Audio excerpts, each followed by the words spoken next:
President Barack Obama's re-election campaign may be over, but his economic campaign continues. The president is appealing to business and labor leaders, lawmakers and the public to press Republicans in Congress to go along with his plan to raise taxes on the wealthiest Americans. In his successful re-election campaign, Obama made relentless calls to middle-class Americans to support his program of higher taxes for the rich and continued tax cuts for everyone else. "Our fight goes on because this nation cannot succeed without a growing and thriving middle class," Obama said over and over again.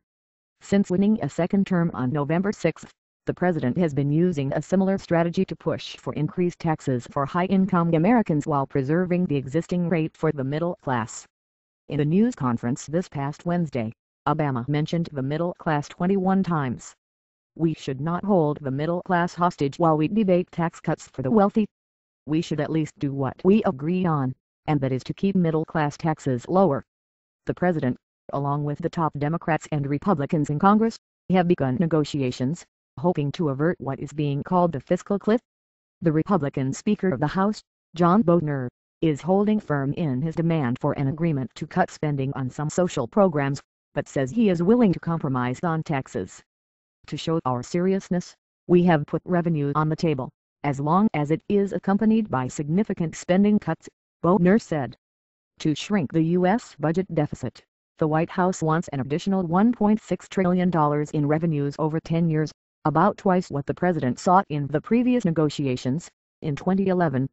Under that agreement, deep government spending cuts would take effect and tax breaks would expire January 1, 2013. Stan Callender works with clients in the financial industry at the Washington-based public relations firm Corvus Communications. He says Obama's re-election and the urgency of the impending fiscal cliff give the president the political advantage in the talks. "The tax increases will go into effect automatically, and the spending cuts will go into effect automatically," Callender said. "These are things the Republicans would like to stop, but the only way they can stop is by having legislation that the president will sign." Nonetheless, the president is taking no chances. He has hosted meetings with numerous influential Americans, seeking their support. "The president is most interested in gaining the backing of major corporate executives, many of whom are Republicans," said Callender. "The president would love to get the business community to say to the Republicans, 'Look, we agree at this point that tax increases are needed.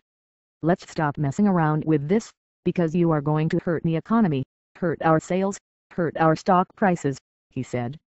Obama also met with labor leaders, such as AFL-CIO President Richard Trumka, whose support is more assured. "We're committed to making sure that the middle class and workers don't end up paying the tab for a party that we didn't get to go to," Trumka said. In addition, the president met with the leaders of civil rights organizations, such as the National Urban League and the National Council of La Raza, rallying their support. And some of those who worked on the president's re-election campaign are now pressuring lawmakers, mainly Republicans, to back the president's tax proposal. "I think we are all aware that we have some urgent business to do," said Obama. Negotiations are set to resume the last week in November,